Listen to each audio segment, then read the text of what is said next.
ஜெய் ஸ்ரீ கிருஷ்ணா.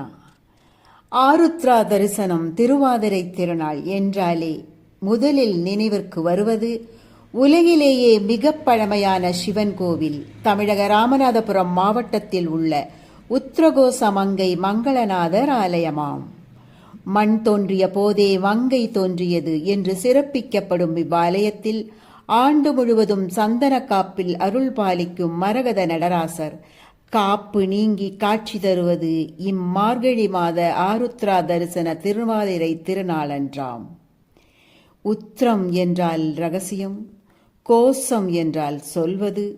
மங்கை எனப்படுபவள் பார்வதி தேவி. ஆம், சிவபெருமான் பார்வதி தேவிக்கு தேவ ரகசியங்களை உபதேசித்த தலம் இது. மாணிக்க வாசகரின் திருவாசகத்தில் 38 இடங்களில் குறிப்பிடப்படும் இத்தலத்தில் நவகிரகங்கள் இல்லை. ஆம், கிரகங்களை பற்றி மனிதர்கள் கண்டறிவதற்கு முன்பே எழுப்பப்பட்ட ஆலயம் என்பது இதன் சிறப்பு. இங்கு சூரிய சந்திர செவ்வாய்கள் மட்டுமே இடம்பெற்றிருக்கின்றனர். ராவணனை வதம் செய்த பின் ஸ்ரீராமர் வந்து சிவபெருமானை வழிபட்ட இங்குள்ள தல விருட்சமாக விளங்கும் 3300 ஆண்டுகளாக பூத்து குலுங்கும் இலந்தை மரமே இத்தலத்தின் பெருமையையும் பழமையையும் பறைசாற்றுகிறது. இன்று ஆண்டாள் அருளிய திருப்பாவையிலிருந்து 19ஆம் பாசுரம்.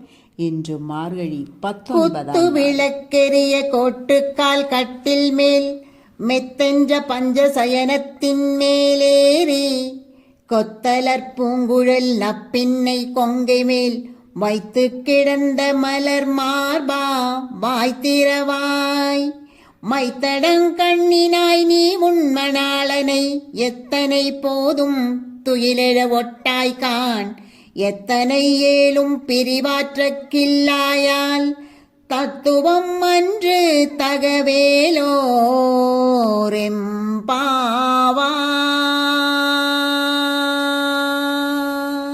இதன் பொருள், குத்துவிளக்கு பிரகாசத்துடன் எரிந்து ஒளி வீசும் வரையில் யானை தந்தங்களால் அழகு செய்யப்பட்ட கட்டிலில் அழகு, குளிர்ச்சி, மென்மை, நறுமணம் மற்றும் வெண்மை எனும் 5 குணங்கள் தாங்கி பஞ்சசயனம் என பெயர் தாங்கிய படுக்கையில் சயனித்திருக்கும் கண்ணபிரானே, கொத்துமலர்களை கூந்தலில் சூடியிருக்கும் நப்பின்னை பிராட்டியின் மார்பினை தன் அகன்ற மார்பில் ஏற்றுக்கொண்டவாறு உறங்கும் எம்பிரானே, மலர் போன்ற மார்பினை உடையவனே, நீ உன் திருவாய் மலர்ந்து அருள்வாயாக.